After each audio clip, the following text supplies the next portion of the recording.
Hvad er en handlingsbro? En historie kan være opbygget ligesom en bro, hvor det handler om at komme fra den ene bred, indledningen, til den anden bred, afslutningen. I indledningen introduceres man for personer, miljø og den kommende opgave, som hovedpersonen står overfor. For eksempel i Den lille Rødhætte og Ulven starter læseren med at blive introduceret for Rødhætte og hendes mor, og vi hører om bedstemoren, der er syg.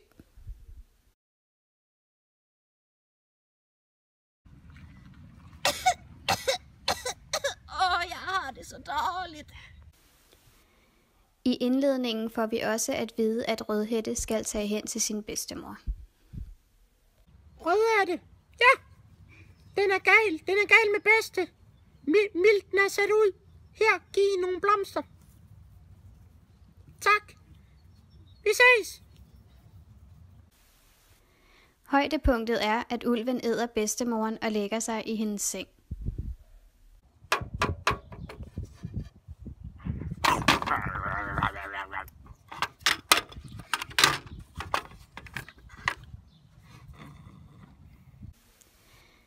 Bagefter narrer ulven også Rødhætte.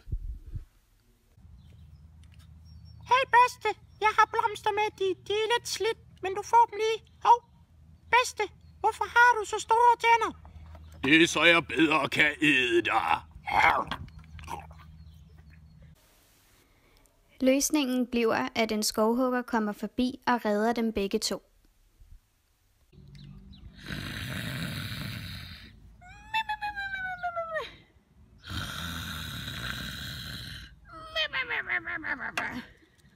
Nå, har du et bedste?